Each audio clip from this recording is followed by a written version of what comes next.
Sir मेरा question है कि ऐसा एक सेइंग है कि if anything happens happen for a reason, मतलब गुड रीज़न। और बचपन से पढ़ते भी आ रहे हैं कि जो कुछ भी होता है अच्छे के लिए होता है।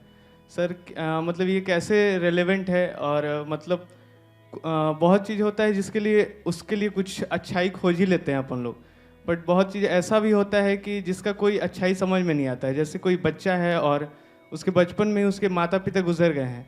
सर तो उस केस में कैसे ये रिलेवेंट है? और यही सर मेरा क्वेश्चन है। आप कह रहे हो कि ये एक कहावत है कि जो होता है अच्छे के लिए होता है। एक सबसे पहली चीज़ यहाँ पर ये समझनी है, इस क्वेश्चन का आंसर करने से पहले what I want to all of you to understand is कि किसी भी बात को लिटरली नहीं लेना चाहिए।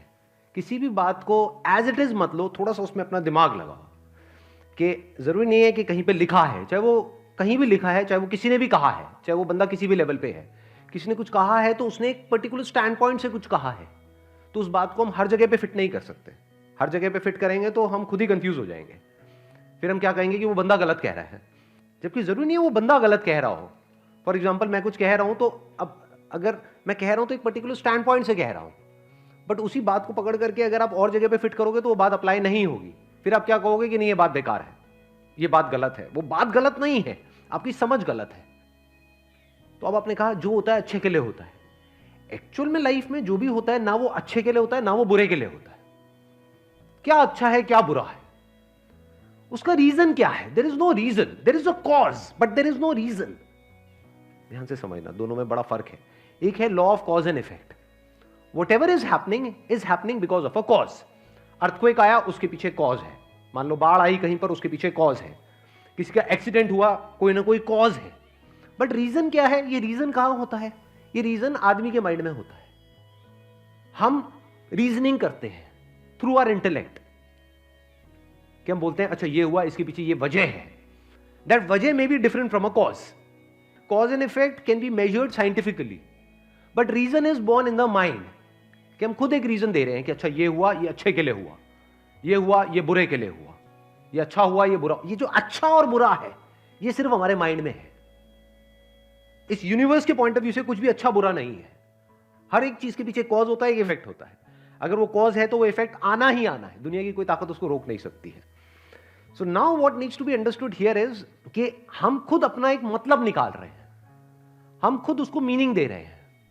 जो हो रहा है इस दुनिया में उसको कोई मीनिंग नहीं है।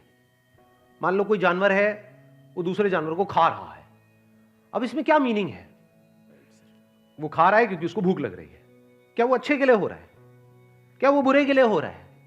हाँ, एक के स्टैंड पॉइंट से देखोगे तो आप उसको बुरा भी बोल सकते हो जो मरा, लेकिन जिसका पेट भरा उसके पॉइंट ऑफ व्यू से अच्छा भी बोल सकते हो। बट ये भी सिर्फ हमारे स्टैंड पॉइंट्स हैं जो हम अपना हिसाब किताब लगा रहे हैं, क्योंकि जो आज उसको खा रहा है कल उसको भी कोई और खा जाएगा।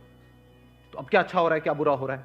सो अब यहां पे जो बच्चे वाला आपने एग्जांपल दिया, बच्चे के पेरेंट्स की डेथ हो गई है, तो अब ये क्या अच्छे के लिए हुआ है? बिल्कुल भी अच्छे के लिए नहीं हुआ। इसमें क्या अच्छा है? क्योंकि एक बच्चे के लिए माँ बाप का होना बहुत जरूरी है, क्योंकि एक माँ बाप से ज्यादा उस बच्चे की केयर कौन कर सकता है। तो ये जो हुआ बुरा हुआ, नहीं होना चाहिए था लेकिन हुआ, अब हो गया है। अब क्या करें? अब उस बच्चे को क्या करना चाहिए? जिंदगी भर बस बैठ करके रोता रहे? नहीं। उसको क्या बोलना चाहिए? बहुत बुरा हुआ तेरे साथ में, तेरी क्लास में इतने सारे बच्चे और भी हैं, तेरे स्कूल में इतने सारे बच्चे और हैं, लेकिन किसी के साथ ऐसा नहीं हुआ, तेरे साथ में हुआ, तेरे साथ में बहुत बुरा हुआ। तो उस बच्चे की क्या हालत होगी? मेंटली उसकी कैसी कंडीशन हो जाएगी? और खराब। बेटर होगी या खराब होती चली जाएगी? खराब। और खराब होती चली जाएगी। दूसरी तरफ से अगर हम उस बच्चे को बोले कि देख जो तेरे साथ में हुआ वो अच्छा नहीं हुआ, लेकिन पास्ट में ऐसा और भी लोगों के साथ में हुआ था, जब हुआ उस वक्त बहुत बुरा लगा, लेकिन ये होने की वजह से देख आज वो बच्चे उन्होंने लाइफ में क्या क्या किया। मान लो ये है, ये है, ये है, ऐसे 10 लोग हैं, देख उन्होंने क्या किया। तो वो कर सकते हैं तो तू भी कर सकता है। अब क्या हो रहा है यहां पे? हम क्या कर रहे हैं? इंस्पायर कर रहे हैं, उस बच्चे को एम्पावर कर रहे हैं। तो this statement can be used for empowering the other person. Actual में अगर आप इसका मीनिंग ढूंढोगे तो कोई मीनिंग नहीं है। जैसे मैं बोलता रहता हूं आसान है, तो क्या आसान है? इस दुनिया में कुछ भी आसान नहीं है, समझे? But this is just a way to empower you guys. कि भाई बोलते रहोगे मुश्किल है, मुश्किल है, मुश्किल है, तो थोड़ी देर बाद बोलने लग जाओगे नामुमकिन है, मैं कुछ नहीं कर सकता, कुछ नहीं कर सकता, पड़े रहो गुमसांड की तरह कहीं पर साइड में। लेकिन अगर आप अपने आप को बोलोगे नहीं नहीं आसान है, मैं कर सकता हूं, कर सकता हूं, तो धीरे धीरे धीरे धीरे एक बिलीफ अंदर पैदा होने लग जाता है। लगता है कि हाँ शायद मैं भी कर सकता हूं। एक्चुअल में दोनों ही बात बकवास है, ना कुछ मुश्किल है ना कुछ आसान है, ऐसी ना कुछ अच्छा है ना कुछ बुरा है। ये मीनिंग है जो हम उस सिचुएशन को दे रहे हैं। अगर हम बोलते हैं कि जो हुआ अच्छे के लिए हुआ, तो शायद हमारा दिमाग उसकी एक ऐसी साइड को देख ले जहां से हमको कुछ एनर्जी मिले।